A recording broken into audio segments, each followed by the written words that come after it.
España, años 70. El país se destapaba y una raza de actores ambiciosos vio en las divas maduras su billete a la fama. Usaron la cama como ascensor, convirtiendo el amor en un negocio y a sus amantes en productoras. Treparon al éxito entre sábanas de seda y cheques al portador. Hoy desnudamos a 10 galanes que conquistaron la pantalla seduciendo primero a sus mecenas. Suscribíos, activad la campanita y decidme, ¿es el amor el negocio más rentable? Dadle like para más secretos. Empezamos. Espartacos Antoni. Para inaugurar esta lista de seductores profesionales que hicieron de la conquista su mejor papel, es imperativo hablar del hombre que escribió el manual del perfecto vividor en España, Espartacos Antoni. Aunque nacido en Venezuela, este playboy de sonrisa perfecta y moral distraída se convirtió en el rey indiscutible de la noche madrileña y del cine del destape, encarnando el arquetipo del Latin lover que llegaba a la península para hacer las Américas a la inversa. Espartaco no buscaba simplemente el amor, buscaba financiación, estatus y portadas de revista, y para ello puso sus ojos en las mujeres más ricas y famosas del panorama nacional. Su objetivo principal, la llave maestra que le abriría todas las puertas de la industria cinematográfica española, fue la inigualable Marujita Díaz. Marujita era, en aquel entonces, una institución. Era la reina de la revista, una mujer inmensamente rica, dueña de joyas que cegaban a la vista y de una popularidad que Espartaco codiciaba desesperadamente. Él, más joven, apuesto y con un encanto venenoso capaz de derretir glaciares, se acercó a ella no con la timidez de un enamorado, sino con la estrategia de un general que planea invadir un territorio fértil. La seducción fue fulminante. Espartaco le vendió la fantasía del amor apasionado y exótico, y Marujita, acostumbrada a ser ella quien manejaba los hilos, cayó rendida ante aquel huracán caribeño que le prometía la eterna juventud.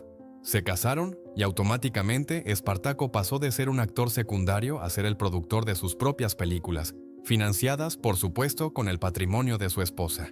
Durante la década de los 70, Espartaco vivió como un auténtico marajá gracias a sus conquistas. Fundó la mítica discoteca Mau Mau en Madrid, el epicentro donde se reunía la jet set y donde él ejercía de anfitrión supremo, siempre rodeado de mujeres hermosas y cerrando tratos cinematográficos entre copa y copa. Sin embargo, su relación con la verdad y la fidelidad era, por decirlo suavemente, inexistente.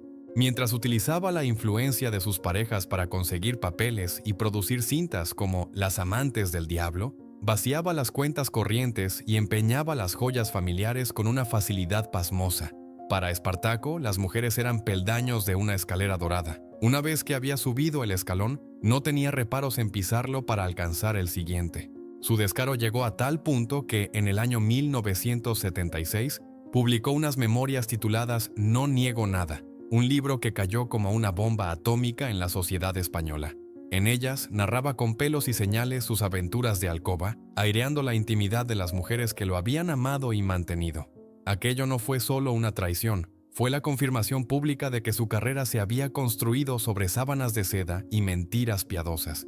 Marujita Díaz, Tita Cervera y otras tantas divas fueron víctimas de su encanto letal. Espartacos Antoni representa la figura del galán que no necesitaba tener talento interpretativo, porque su mejor actuación la realizaba fuera de las cámaras, convenciendo a damas poderosas de que él era el príncipe azul, cuando en realidad era el ladrón de guante blanco más encantador que jamás pisó un plató de cine. Su legado es el de un hombre que demostró que, en la España de la transición, tener un rostro bonito y pocos escrúpulos era la carrera más lucrativa de todas. Máximo Valverde. Si Espartacos Antoni escribió el manual del vividor, Máximo Valverde fue su alumno más aventajado y el galán castizo por excelencia de la década de 1970, con un pasado como torero que le daba ese aire de valentía y peligro que tanto gustaba a las mujeres, y un físico imponente que encajaba a la perfección en el cine del destape. Máximo no tardó en darse cuenta de que su mejor faena no la haría en el ruedo, sino en las revistas del corazón. Él representaba al macho ibérico, un hombre que no pedía permiso, que vivía la noche madrileña con una intensidad suicida y que coleccionaba conquistas como si fueran orejas cortadas en una plaza de toros de primera categoría. Su carrera cinematográfica, aunque prolífica en títulos comerciales y comedias ligeras, siempre estuvo sostenida por su inmensa popularidad en la prensa rosa, una popularidad que alimentaba estratégicamente a través de sus relaciones con las mujeres más deseadas y famosas del momento. Máximo supo desde el principio que para mantenerse en la cima en una industria tan competitiva, necesitaba estar siempre en boca de todos. Y qué mejor manera de hacerlo que convirtiéndose en la sombra de las mujeres que España adoraba. Su romance con Amparo Muñoz, la bellísima Miss Universo, fue la portada soñada por cualquier aspirante a estrella.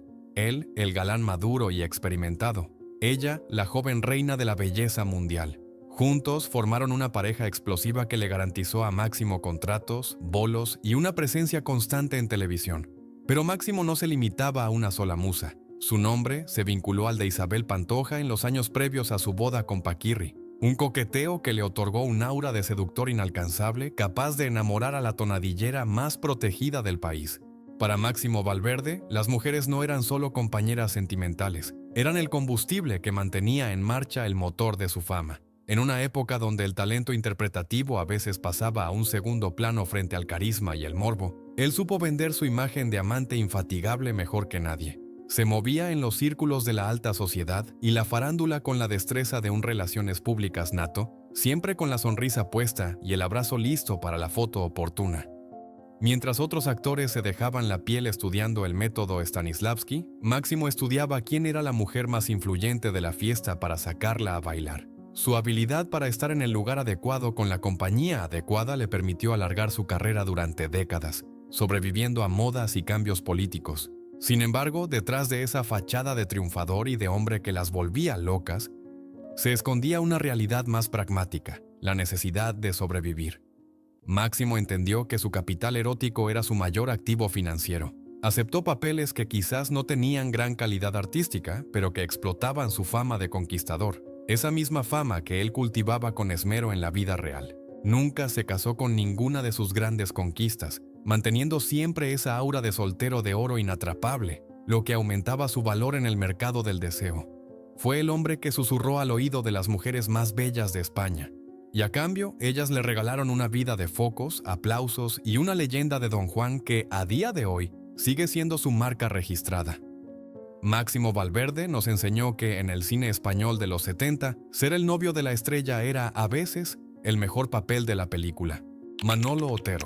Si la voz masculina de la década de 1970 pudiera encapsularse en un solo sonido, sería sin lugar a dudas el timbre grave, profundo y aterciopelado de Manolo Otero.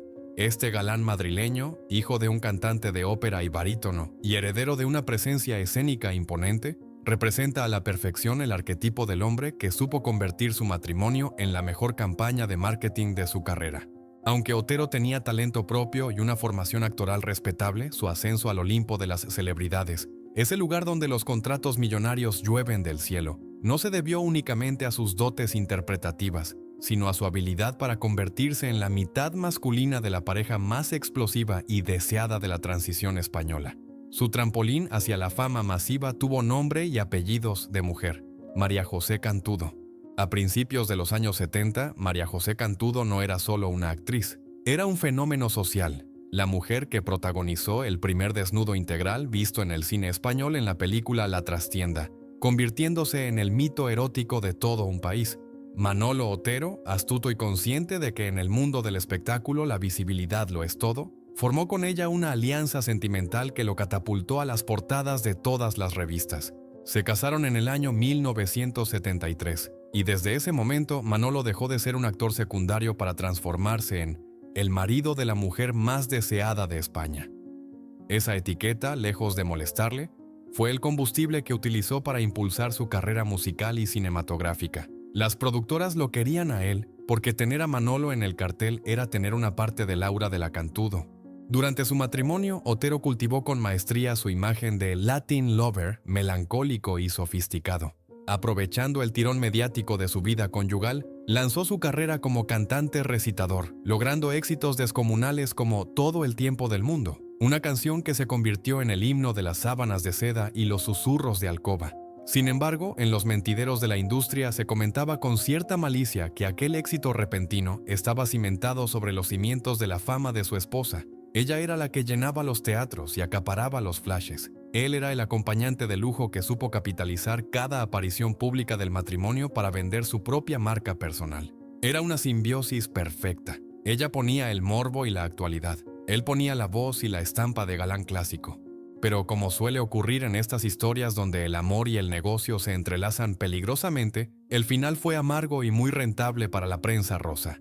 Su separación en el año 1978 fue un culebrón nacional retransmitido por capítulos. Manolo, lejos de retirarse a un segundo plano, siguió explotando su fama de seductor herido, relacionándose posteriormente con otras bellezas de la época, como la mismísima Bárbara Rey, confirmando su patrón de buscar mujeres con un alto perfil mediático que mantuvieran su nombre en el candelero. Para muchos críticos de la época, Manolo Otero fue el ejemplo de cómo un hombre con talento limitado podía llegar a lo más alto si sabía elegir a la compañera adecuada en el momento justo.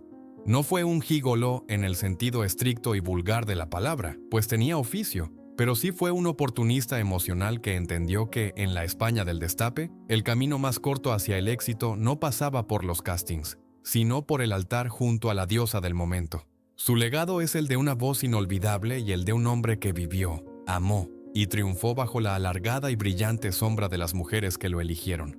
Paco Marzó. Si la historia del espectáculo español tuviera que elegir al gran villano encantador, al hombre que encarnó como nadie la figura del vividor irresistible que lleva a la ruina a la estrella por amor, ese título recaería indiscutiblemente sobre Francisco Martínez Socias, conocido universalmente como Paco Marzó. Su historia no es la de un actor que utilizó la cama para conseguir papeles protagonistas en el cine, sino la de un actor secundario que utilizó su matrimonio para convertirse en el productor y dueño absoluto de la vida de una de las artistas más grandes y queridas que ha dado España, Concha Velasco. En la década de 1970, Concha no era simplemente una actriz, era la chica Yeye, el tesoro nacional. Una mujer que trabajaba 24 horas al día y que gozaba del respeto unánime de la crítica y el público. Paco, por su parte, era un joven actor almeriense, guapo a rabiar, con una planta de galán antiguo y una labia capaz de vender hielo en el desierto, pero con una carrera que no terminaba de despegar más allá de roles discretos en el teatro y la televisión. El destino, o la fatalidad, quiso que sus caminos se cruzaran en el año 1976. Sobre las tablas del teatro, durante la representación de la obra Las Arrecogías del Beaterio de Santa María Egipciaca. Concha, la protagonista absoluta, cayó fulminada ante los encantos de aquel andaluz de ojos vivaces y sonrisa canalla. Fue un flechazo devastador. Ella, que siempre había sido la mujer fuerte y responsable, se entregó a una pasión ciega, sorda y muda. Se casaron en el año 1977. Y en ese preciso instante, Paco Marzó realizó el mejor papel de su vida. Dejó de ser un actor del montón para convertirse en el Señor de Velasco. A diferencia de otros que buscaban fama ante las cámaras, Paco entendió que el verdadero negocio estaba detrás, en los despachos, gestionando el inmenso talento y la inagotable capacidad de trabajo de su esposa. La sociedad española de la época asistió atónita a la transformación. Paco se erigió en productor teatral y manager, tomando las riendas del patrimonio de la actriz. Mientras Concha se dejaba la piel en los escenarios recorriendo España de punta a punta, empalmando rodajes con funciones de noche para llenar la caja, Paco vivía la vida a todo tren. Se le veía en los mejores restaurantes, conduciendo coches de alta gama y frecuentando las partidas de cartas más exclusivas y peligrosas de Madrid. La leyenda negra del jugador comenzó a crecer a su alrededor. Se decía en los mentideros de la capital que el dinero que Concha ganaba con el sudor de su frente, Paco lo invertía en noches interminables donde la suerte no siempre estaba de su lado. Él era el eterno niño grande, el simpático caradura que siempre tenía una excusa perfecta y un ramo de flores para pedir perdón cuando las deudas ahogaban a la familia. Durante años, Paco Marzó fue etiquetado por la prensa como el gran oportunista, el hombre que vivía a la sombra de una mujer a la que, paradójicamente, empequeñecía con sus malas gestiones económicas. Sin embargo, su poder de seducción era tal que Concha le perdonaba una y otra vez. Él le aportaba esa dosis de riesgo y emoción que a ella le faltaba, y él, a cambio, disfrutaba de un estatus que jamás habría conseguido por sus propios méritos artísticos. Paco no necesitó brillar en la pantalla, le bastó con ser el dueño del corazón de la estrella que sí brillaba. Su figura representa la cara más amarga y a la vez fascinante del Alfonso español. Aquel que no busca el aplauso del público, sino la firma en el cheque de la diva enamorada. Su relación fue una montaña rusa de éxitos teatrales y fracasos financieros, un drama real que superó a cualquier guión de ficción. Paco Marzó nos enseñó que, a veces, El papel más rentable en la vida de un actor mediocre es el de marido de una genio, convirtiendo el amor en una empresa de alto riesgo donde él siempre jugaba con las cartas marcadas. Juan Luis Galiardo. Si tuviéramos que elegir al rostro masculino que mejor definió la palabra galán en la España de los años 70, ese sería, sin discusión alguna, Juan Luis Galiardo. Con una planta impresionante, una voz de trueno y una mirada que traspasaba la pantalla, Galiardo no era un simple actor, era un monumento a la virilidad ibérica, una mezcla perfecta entre un caballero antiguo y un canalla moderno. Sin embargo, detrás de esa fachada de triunfo y de su innegable talento interpretativo, se escondía la historia de un superviviente nato que, en los momentos más oscuros de su vida, no dudó en utilizar su atractivo físico como moneda de cambio para mantenerse a flote. Juan Luis fue, durante mucho tiempo, el seductor por excelencia, un hombre que entendió que en un mundo movido por las apariencias, ser guapo era un oficio en sí mismo, y a veces el único salvavidas disponible. Su carrera en la década de los 70 fue meteórica. Protagonizó decenas de películas, convirtiéndose en el objeto de deseo de millones de españolas que veían en él al hombre ideal, fuerte, apasionado y protector. Pero la realidad de Juan Luis era mucho más caótica y novelesca que cualquiera de sus guiones. Era un hombre de excesos, un vividor que quemaba la vida por los cuatro costados. Su relación con las mujeres en aquella época fue puramente utilitaria en muchas ocasiones. Él mismo confesaría años más tarde, con una honestidad brutal que le honra, que durante su juventud fue lo que elegantemente podríamos llamar un caballero de compañía de lujo. Galiardo sabía que su presencia en una fiesta o en una cena elevaba el estatus de la mujer que lo llevaba del brazo, y no tuvo reparos en dejarse querer y financiar por damas de la alta sociedad que buscaban lucir un trofeo de casa mayor. El capítulo más revelador de esta faceta de su vida ocurrió cuando, acuciado por problemas personales y deudas asfixiantes en España, tuvo que poner tierra de por medio y marcharse a México a finales de los 70. Allí, en tierra azteca, lejos de los focos de su patria, Juan Luis perfeccionó el arte de la supervivencia amorosa. Se convirtió en el protegido de mujeres influyentes y adineradas que le abrieron las puertas de los círculos más exclusivos y le permitieron mantener un nivel de vida que su trabajo como actor, en aquel momento intermitente, no podía costear. No fue una etapa de la que se sintiera orgulloso en el sentido tradicional, pero fue la etapa que le permitió no hundirse en la miseria. Galiardo utilizó su belleza como una herramienta de trabajo más, entendiendo que el hambre no entiende de moralidades y que si el mundo quería comprar su encanto, él estaba dispuesto a venderlo al mejor postor. A su regreso a España, ya en los años 80, Juan Luis Galiardo se transformó. Dejó atrás al gigoló circunstancial y al galán de cartón piedra para convertirse en uno de los actores más sólidos y respetados del país. Pero nunca ocultó su pasado. A diferencia de otros que intentaron borrar sus huellas, él habló abiertamente de cómo las mujeres ricas y maduras habían sido su sustento en tiempos de guerra personal. Su historia es la de un hombre que supo jugar con las cartas que la naturaleza le dio, exprimiendo su juventud hasta la última gota. Galiardo nos enseñó que el arquetipo del macho español de los 70 tenía los pies de barro y que a veces, detrás de la sonrisa del seductor, se escondía la desesperación de un hombre que solo buscaba sobrevivir un día más en la jungla del espectáculo. Fue el gran depredador que terminó siendo domesticado por su propia madurez, dejándonos la lección de que la belleza abre puertas, pero solo el talento permite quedarse dentro cuando las luces se apagan y la juventud se desvanece. Antonio Arribas. Si existe un hombre que encarne la definición exacta de vividor en la España dorada y peligrosa de la transición, ese fue Antonio Arribas. Aunque en los créditos de las películas figuraba como especialista de cine, un hombre de acción que se jugaba el tipo en las escenas de riesgo doblando a las estrellas, su verdadero y más lucrativo papel lo interpretó fuera de los platós, en las fiestas interminables de la Jet Set Marbellí. Arribas no fue un actor de método ni un galán de academia. Fue el líder carismático de los Choris, un grupo de playboys nocturnos que convirtieron la diversión y la seducción en su modus vivendi. Su atractivo no residía en su filmografía, que era discreta y basada en papeles de tipo duro, sino en su capacidad casi hipnótica para enredar en sus redes a las mujeres más famosas, ricas y aburridas de la alta sociedad española. A finales de la década de 1970, Antonio Arribas se dio cuenta de que saltar desde un edificio o estrellar un coche en una película le daba un sueldo, pero saltar a la portada de la revista Hola del brazo de una famosa le daba un estilo de vida. Era el malote oficial del reino, un hombre con una sonrisa canalla y un peligro latente que volvía locas a las niñas bien que querían rebelarse contra sus familias conservadoras. Su conquista más sonada, la que lo elevó a la categoría de mito erótico nacional, fue Carmina Ordóñez. La divina, recién separada de Paquirri y buscando emociones fuertes, encontró en Arribas todo lo que le faltaba en su vida anterior: libertad, riesgo y noches que nunca terminaban. Juntos formaron la pareja más explosiva y fotogénica del momento. Antonio, que no tenía dónde caerse muerto en comparación con la fortuna de los Ordóñez, pasó a vivir a cuerpo de rey, paseándose en yates, cenando en los restaurantes más exclusivos de la Costa del Sol y convirtiéndose en el rey de la noche.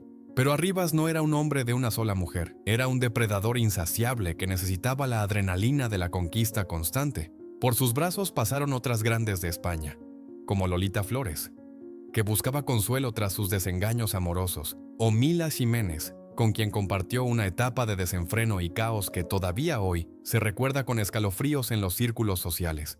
Para la industria del cine, Antonio Arribas era un secundario útil por su físico atlético, pero para la prensa del corazón era una estrella de primera magnitud. Los productores lo contrataban en películas como Simón, Contamos contigo, o más tarde en el cine kinky, no por su talento dramático, sino por el morbo que generaba ver en pantalla al hombre que se estaba acostando con media España. Él rentabilizó esa fama de golfo irresistible como nadie. Vendía exclusivas, provocaba escándalos y se dejaba querer por señoras que pagaban las facturas de sus caprichos caros. Sin embargo, la vida de Antonio Arribas tenía un reverso oscuro, muy oscuro.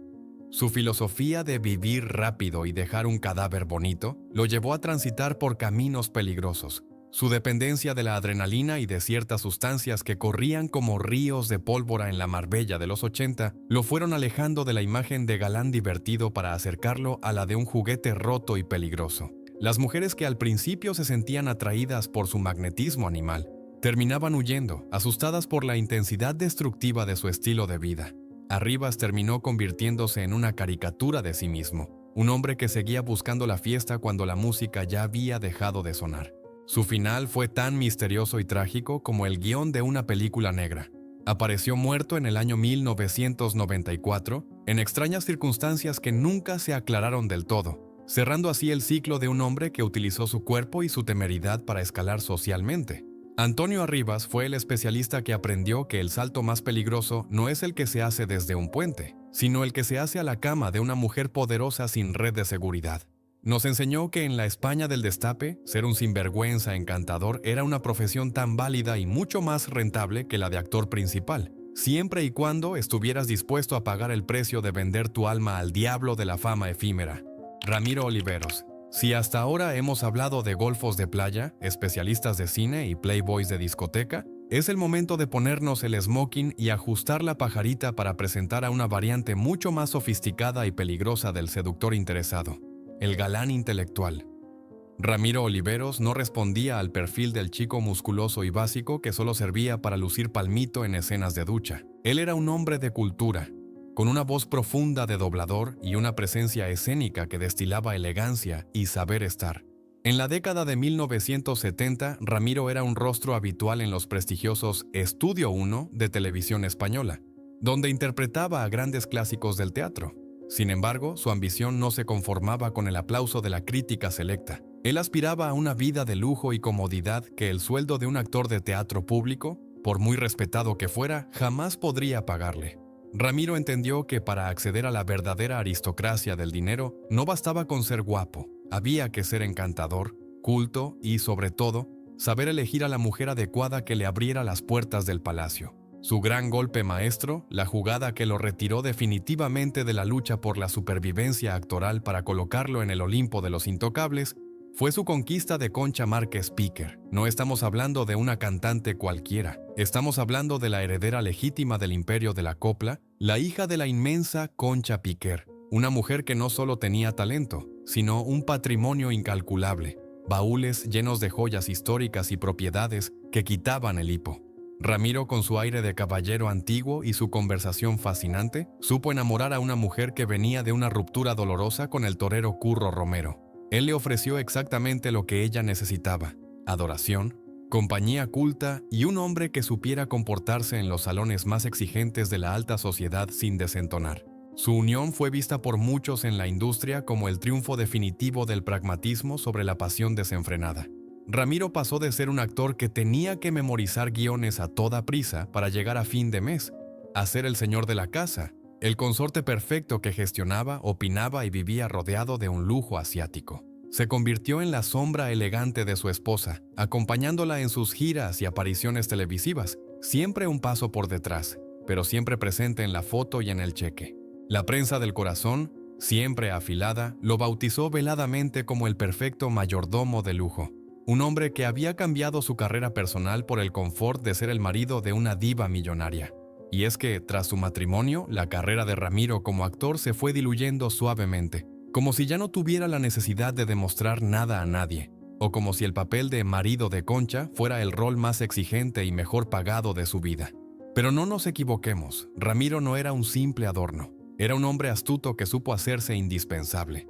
En un mundo donde los toreros y los folclóricos resolvían las cosas a gritos, él aportaba la calma y la diplomacia. Utilizó su matrimonio para blindar su futuro, asegurándose una vejez dorada lejos de la incertidumbre de los castings. Su figura representa al hombre que decide que el amor puede ser también una transacción corporativa exitosa, donde ambas partes ganan. Ella consigue a un galán fiel y presentable que la adora públicamente, y él consigue la llave de una caja fuerte emocional y financiera que nunca se cierra.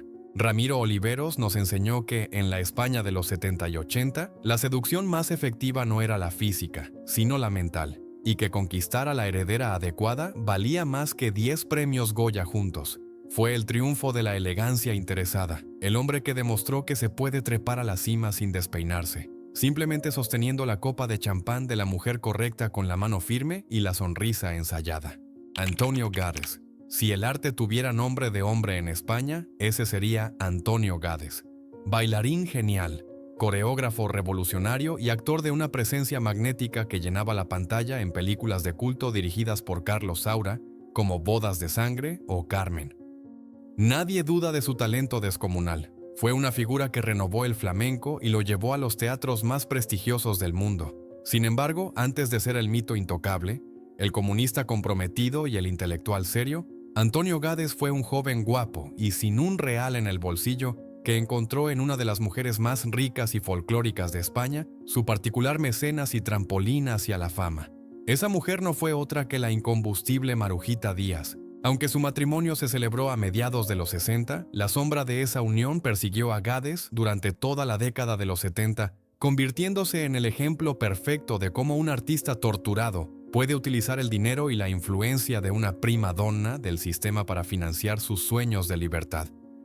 La historia es digna de una tragicomedia. Marujita, la reina de la revista, la mujer de las joyas y los abrigos de piel, se encaprichó de aquel bailarín alicantino de mirada intensa y bolsillos vacíos. Según contaría ella misma años después con su habitual desparpajo, fue ella quien lo vistió de pies a cabeza, quien pagó la boda y quien le introdujo en los círculos sociales donde se cosía el éxito. Gades, que por entonces era un diamante en bruto luchando por hacerse un nombre, se dejó querer y financiar, aceptando el rol de marido trofeo de la estrella del momento.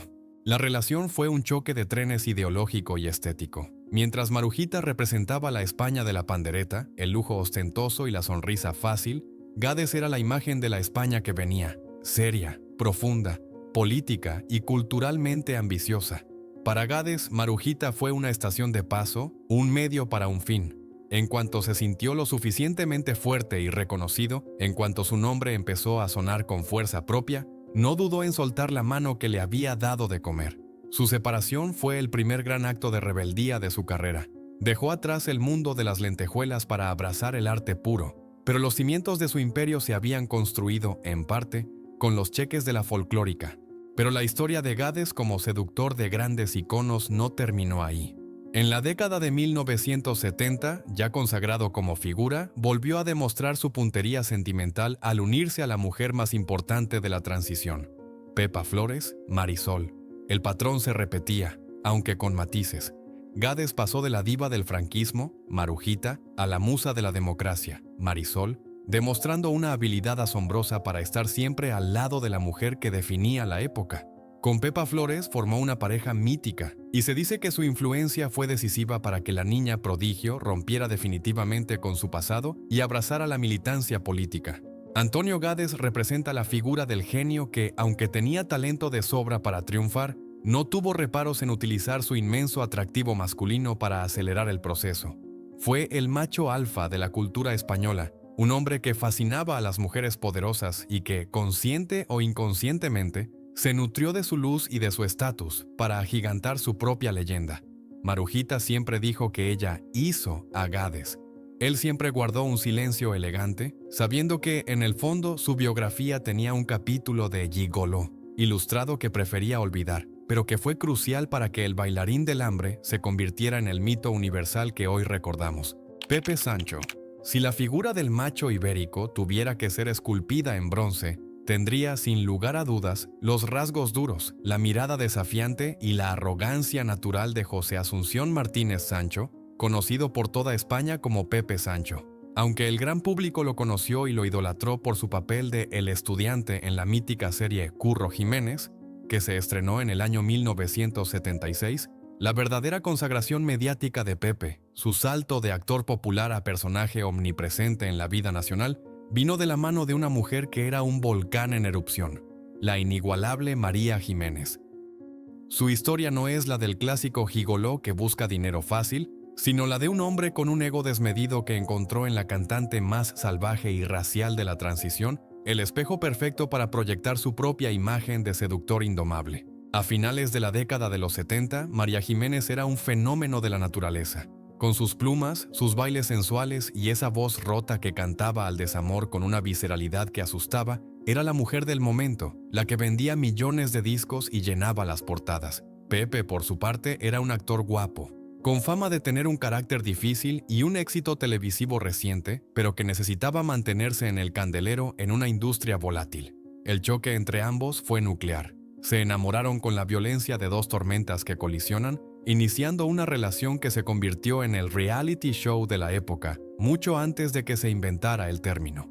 Pepe entendió rápidamente que estar al lado de María le otorgaba una categoría superior. Ya no era solo el de la serie, era el hombre capaz de domar a la fiera, el marido de la estrella más rebelde. Su boda en el año 1980 en la iglesia de Santa Ana de Sevilla fue un acontecimiento nacional, con miles de personas colapsando las calles, una muestra del poder de convocatoria que tenía la pareja. Sin embargo, de puertas para adentro, la dinámica era mucho más oscura y compleja. Pepe Sancho, astuto y controlador, asumió un rol dominante en la relación. Mientras María se iba apagando poco a poco, dejando de lado su carrera para dedicarse a la familia y al cuidado de su hijo, Pepe brillaba cada vez más, utilizando la estabilidad económica y social que le proporcionaba el matrimonio para elegir sus papeles con calma y cultivar su imagen de gran señor de la escena. En Los Mentideros se decía que él era quien llevaba los pantalones y quien gestionaba los tiempos, convirtiendo la pasión de ella en el combustible de su propia tranquilidad. La relación fue un calvario de idas y venidas, de peleas públicas y reconciliaciones apasionadas que mantenían a Pepe siempre en la boca de todos. Él supo rentabilizar el drama como nadie. Cuando la pareja estaba bien, vendían la imagen de la familia feliz. Cuando estaban mal, él adoptaba el papel de víctima estoica o de hombre incomprendido, ganándose el favor de una sociedad machista que a menudo juzgaba a María por ser demasiado libre o demasiado intensa. Pepe Sancho utilizó la inmensa luz de su esposa para iluminar su propio camino, y en el proceso, según confesaría ella años más tarde en unas memorias desgarradoras, intentó anularla para que nadie brillara más que él en la casa. Su estrategia fue maestra desde el punto de vista del marketing personal. Logró transitar desde el actor de series de bandoleros hasta convertirse en un respetado intérprete de cine y teatro. Todo ello mientras su vida privada le garantizaba portadas semana tras semana. A diferencia de otros que desaparecieron cuando se les acabó el amor, Pepe se hizo fuerte en la adversidad conyugal. Su figura representa al hombre que no necesita el dinero de su mujer, pero sí necesita su energía, su estatus y su sumisión para alimentar su propia leyenda. Fue el depredador emocional más sofisticado de su generación, un actor que interpretó su mejor papel en la vida real, el del marido perfecto que, en realidad, era el carcelero de la musa. Su legado nos recuerda que, a veces, la forma más eficaz de trepar no es pedir favores, sino apropiarse de la vida de quien ya está en la cima. Jaime de Mora y Aragón. Para cerrar este desfile de seductores, vividores y oportunistas encantadores que marcaron a fuego el cine y la crónica social de España en los años 70, hemos reservado la guinda del pastel. No se trata de un simple actor que buscaba fama, ni de un playboy de playa que perseguía turistas. Hablamos de la aristocracia pura convertida en espectáculo. Nos referimos a don Jaime de Mora y Aragón, hermano de la reina Fabiola de Bélgica, un hombre que nació con sangre azul, pero que decidió que el color que mejor le sentaba era el dorado del champán y el verde de los billetes ajenos. Jaime no fue un actor de método, fue un personaje que se interpretó a sí mismo en más de 30 películas, convirtiendo su propia vida de bon vivant en su papel más rentable y aplaudido. Aterrizó en el cine de los 70 no por necesidad artística, sino porque su figura, con ese monóculo sempiterno, su bigote atusado y su bastón de mando, era el icono perfecto de la jet set marbellí, que fascinaba al pueblo llano. Directores de la época, conscientes del morbo que generaba ver al oveja negra de una familia real haciendo de sinvergüenza en la pantalla, lo contrataron para comedias como Juicio de Faldas o Las amantes del diablo. En ellas, Jaime no hacía más que replicar su día a día, seducir, vivir del cuento y reírse de las convenciones sociales. Pero su verdadera maestría, el arte donde no tenía rival, era el sablazo elegante. Jaime de Mora elevó la capacidad de vivir a costa de los demás a la categoría de bellas artes. Aunque estuvo casado gran parte de su vida con la modelo Margit Olson, su relación con las mujeres ricas y poderosas de la sociedad internacional fue la clave de su supervivencia financiera. Jaime era el invitado perfecto, el hombre que animaba las fiestas más aburridas de la alta burguesía y la nobleza europea. Las damas maduras y adineradas se peleaban por tenerlo en sus yates y mansiones, pagándole los caprichos, los viajes y las estancias a cambio de su ingenio y de ese aire de realeza canalla que lo envolvía. Él se dejaba querer con una naturalidad pasmosa, entendiendo que su compañía era un servicio de lujo que merecía ser recompensado generosamente. Nunca pidió perdón por gastar el dinero que no tenía, ni por utilizar sus apellidos para abrir puertas que, por méritos laborales, hubieran permanecido cerradas. En la España de la transición, Jaime representó la fantasía última del vividor, un hombre que no doblaba el espinazo, que se burlaba del protocolo rígido de su familia real y que convertía cada escándalo en una exclusiva bien pagada. Su paso por el cine fue la extensión de su filosofía de vida. Cobraba por aparecer, soltaba sus frases con esa voz aristocrática y aguardentosa y se marchaba a seguir celebrando la vida en Marbella. Fue el precursor de los famosos que son famosos simplemente por ser ellos mismos. Jaime de Mora y Aragón nos enseñó la lección final y quizás la más importante de esta lista. Para ser un gran seductor y vivir del sistema, no hace falta ser el más guapo ni el más joven. Basta con tener un carisma a prueba de bombas y la desvergüenza necesaria para convencer al mundo de que invitarte a vivir es el mayor privilegio que pueden tener. Falleció en el año 1995, llevándose a la tumba el secreto de cómo ser un eterno mantenido sin perder jamás la elegancia ni la sonrisa.